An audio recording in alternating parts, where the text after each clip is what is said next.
আজকে আমি তোমাদের সাথে তেলাপিয়া মাছের পাতলা তেল ঝালের রেসিপি শেয়ার করব। আশা করি তোমাদের খুব ভালো লাগবে। আজকে ছিল সানডে আর বাড়িতে নিয়ে আসা হয়েছিল তেলাপিয়া মাছ। যেহেতু আমার মেয়ে মাংস খেতে খুব একটা ভালোবাসে না, সেই জন্য আজকে আমি মাছই আনতে বলেছিলাম। আর এক একটা মাছের সাইজ কিন্তু অনেক বড় ছিল। দেখে জানি না কতটা বুঝতে পারছো, বা সামনে থেকে দেখলে বুঝতেই পারতে। তো প্রথমে কিন্তু আমি মাছগুলোকে ভেজে নিয়েছিলাম, আর তারপরে আমি ছোটো ছোটো করে আলু কেটে রেখেছিলাম, সেগুলোকেও ভেজে নিয়েছিলাম।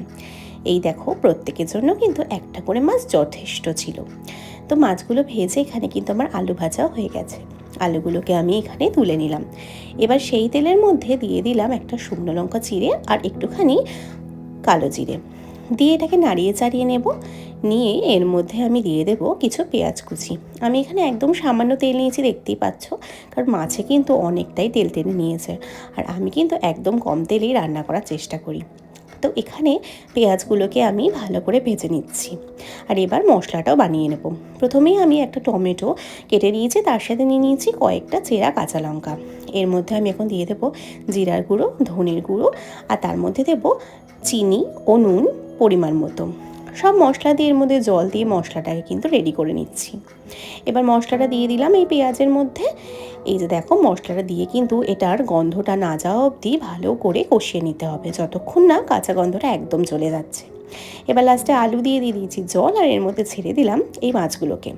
এবার ঢাকনা চাপা দিয়ে কিন্তু লো ফ্লেমে তোমাদের ভালো করে সিদ্ধ হওয়া অবধি সব কিছু রেডি করে নিতে হবে। দেখো, আমার এগুলো সব হয়ে গেছে।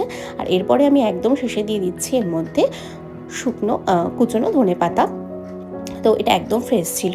তো ধনেপাতা দেওয়ার পরে যেন গন্ধটা আরও ভালো লাগছিল। এই দেখো, আমার ঝোল একদম রেডি হয়ে গেছে। আমি একদম পাতলা ঝোল করছি, খুব একটা ঘন করিনি। তোমরা চাইলে কিন্তু এটাকে টানিয়ে ঘনও করতে পারো, কিন্তু আমার এই পাতলা ঝোল খেতে কিন্তু খুব ভালো লাগে। এভাবেই কিন্তু রান্নাটা হয়ে গেছিলো, এবং সব শেষে আমি এর মধ্যে একটুখানি কাঁচা তেল দিয়েছিলাম। এরা পুরোই অপশনাল, তোমরা চাইলে দিতেও পারো, নাও দিতে পারো।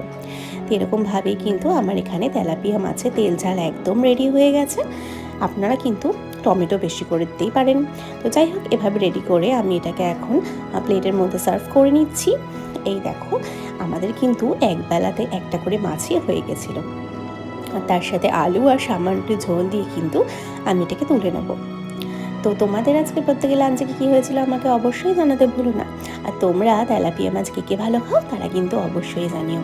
আর তোমাদের যদি আমার এই ভিডিওগুলো ভালো লেগে থাকে, আমায় কিন্তু অবশ্যই জানাবে। তো আজকের জন্য টাটা, আবার দেখা হবে নেক্সট শর্টে। বাই।